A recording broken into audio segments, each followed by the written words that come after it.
Salesforce is a powerful tool, but getting teams to learn and use it effectively, it's not always easy. On today's GydeBites, we are exploring how in-app guidance can make Salesforce adoption simple, intuitive, and actually useful for your team in a way. I'm Prasanna Vaidya, and joining us today is Rae Cheney. She's a sales technology and enablement manager at Morningstar. With over 20 years of experience, Rae helps teams work smarter by turning complex technologies into simple, actionable skills. She also excels at making learning more engaging, more accessible for everyone. Her approach reflects a deep passion for improving processes, at the same time empowering people. Rae, welcome to GydeBites. It is so nice to have you here. Thanks, Prasanna. Excited to be here. All right, so let's get going right away. Rae, what are some of the challenges employees face while they are using Salesforce? I think one of the biggest challenges is that everybody likes to customize their Salesforce environment. So even if they're a seller that's coming from another role where they used Salesforce, it can look really different depending on how their company has customized it.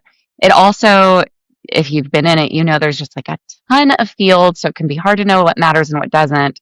And I know at our company, we have lots of different sales teams with very different sales motions and activities that are working out of that same environment. So the tools or the things on screen that might be relevant to one team aren't necessarily relevant to the other. So it's not intuitive what any given employee needs to do.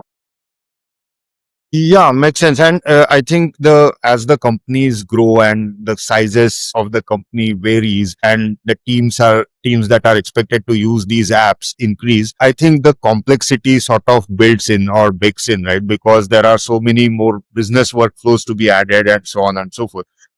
So how, if we can move our discussion a little bit to how we can help or how in-app guidance helps to improve this adoption and productivity of these comprehensive systems that we are talking about. Yeah, well, it's helpful in two angles. I think the obvious angle we think of is, oh, it's super helpful for the seller or the person who's in Salesforce to have that just-in-time enablement, that just-in-time guidance that tells them exactly what they need to do, especially if it's something that they don't have to do that often, if it's something that's maybe only every quarter. But I think the productivity gains that I've really seen is from our sales operations team, because now there's like a line of defense between before a seller comes to ask them for help.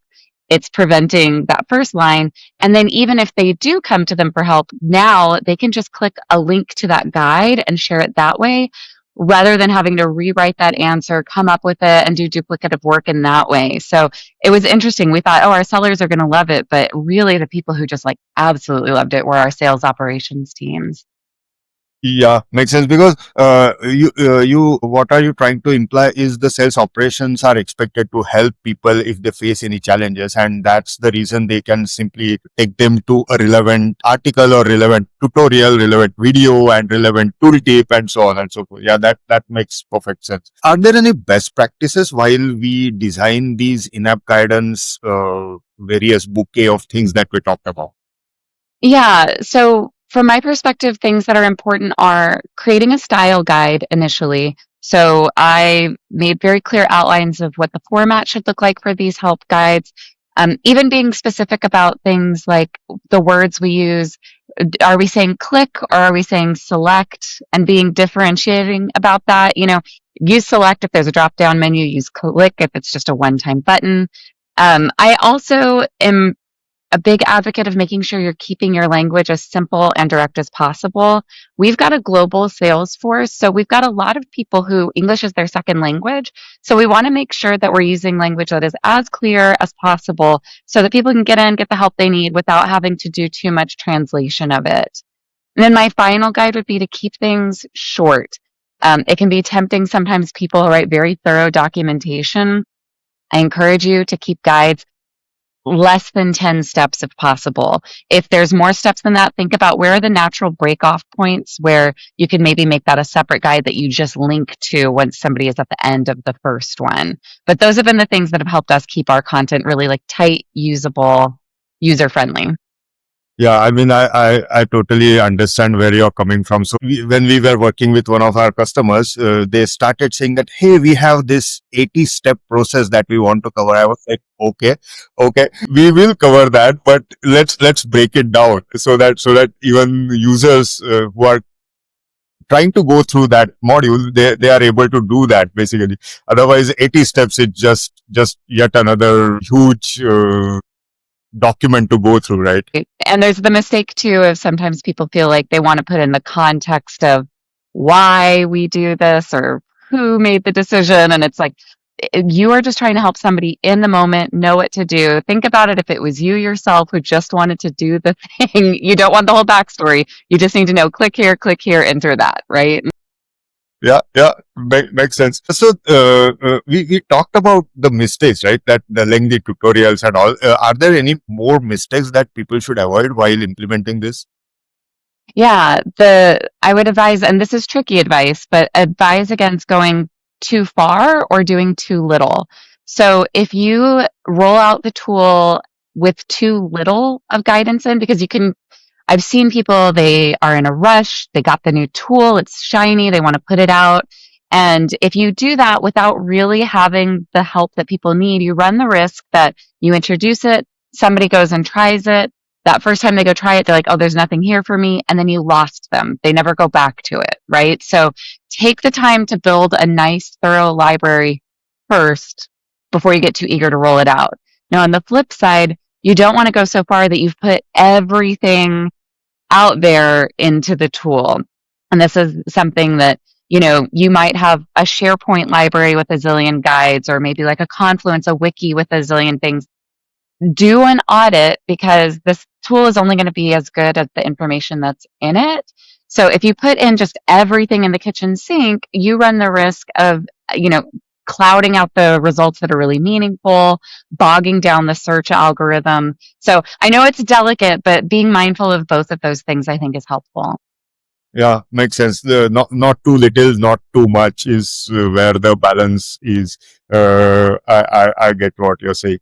Ray, how the last question, right? So yeah, now we have the system, now we have the in-app guidance, now we have, let's say, these tooltips, these help articles, videos, tutorials, all of that is there.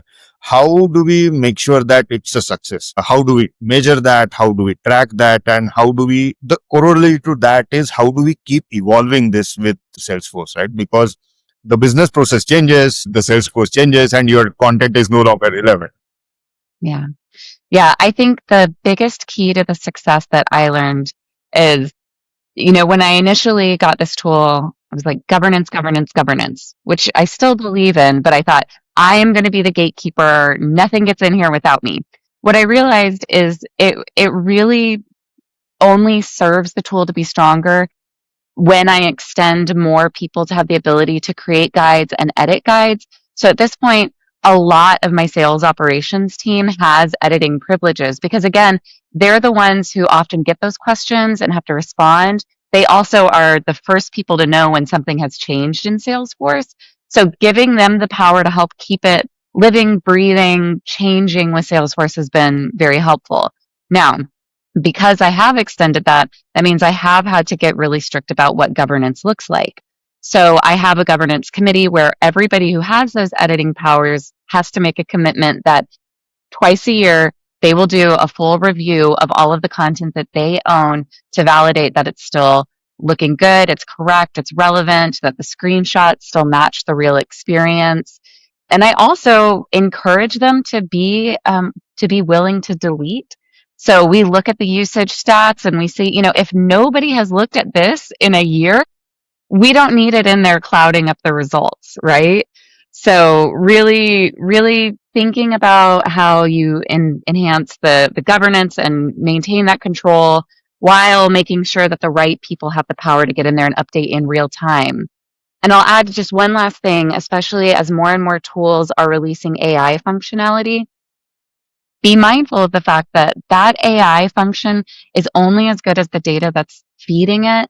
So really making sure that you are governing what your content looks like will ensure that as those kinds of functions come out, that they're really useful too and aren't just pulling out garbage that's been left there. We don't want like a graveyard of content.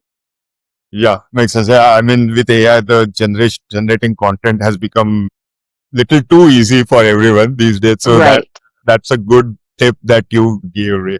Ray, that was it for the day. But before we wrap up, we always ask our guests to leave one piece of advice or one piece of actionable tip for our listeners. It could be related to today's topic. It could be something just been valuable in your journey of sort of training, onboarding, helping application users. What would you like to share, Ray?